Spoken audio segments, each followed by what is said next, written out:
Welcome to Finance with Shahrukh. On this channel, we talk about finance and the economy in simple terms. Let's begin. 1929. America was the richest economy in the world. Its factories powered cities. Wall Street panics, prices collapse, but most people believed this was temporary, and they were only partly wrong.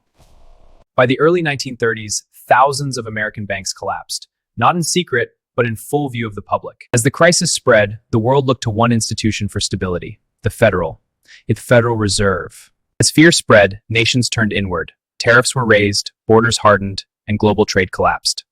This was not just numbers. These were parents who could not feed their children.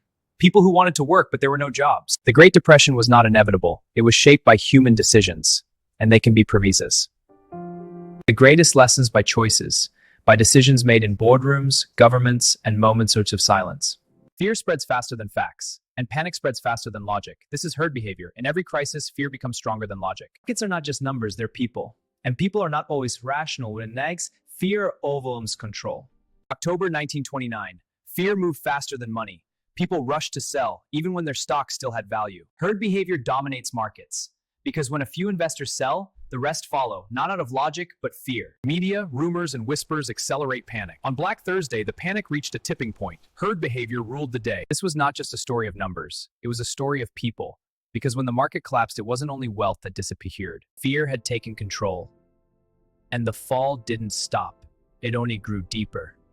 By the early 1930s, the global economy was already fragile. But instead of cooperation, governments turned inward. Policy failures. In 1930, the US passed the Smoot-Hawley Tariff Act to raise tariffs and protect American jobs. On paper, it sounded theocratic. Other nations didn't stay silent. They responded with higher tariffs of their own. What started as an American policy quickly became a global chain reaction. Within just a few years, global trade collapsed almost completely. An economy built on trade was suddenly cut off from the world. Extends American Napam to mark them with deployment.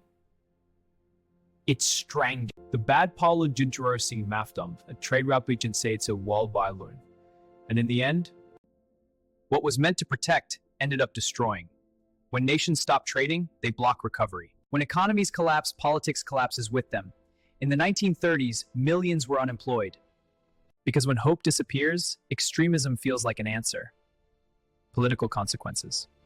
In times of crisis, patience with democracy runs out. And when democracy feels slow, dictatorship begins to look tempting. In times of chaos, order becomes attractive, strength becomes seductive, and national pride becomes a weapon.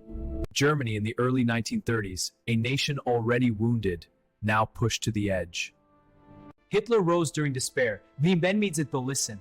Anger braided but control. Extremism is born. Side by side, the world began to split. The Great Depression taught the world one dangerous lesson. Did World War II really save the economy? That's what history books often claim. But here's the uncomfortable truth. There's a common belief today, World War II ended the Great Depression. War saved the economy. It sounds simple, but history is never that simple. Today, there's a common belief that World War II ended the Great Depression. But history is rarely that simple, or just an illusion. War is not economic prosperity. War is destruction. War creates jobs, but it also destroys wealth. During World War II, consumption was tightly controlled. Rationing, price controls, wage limits. This wasn't real prosperity, it was forced sacrifice. The real recovery came after the war. Pent-up demand exploded. Homes, cars, allowed prosperity to return. Split the screen and the truth becomes impossible to ignore. A wall was for you in shops, and the haze comes due. World War II did not save the economy. It postponed consumption and masked deeper problems. War is not a solution. Peace is. Different decades will learn that this time is different. But bubbles don't grow from logic. Have we learned anything? History never repeats itself exactly, but it often rhymes.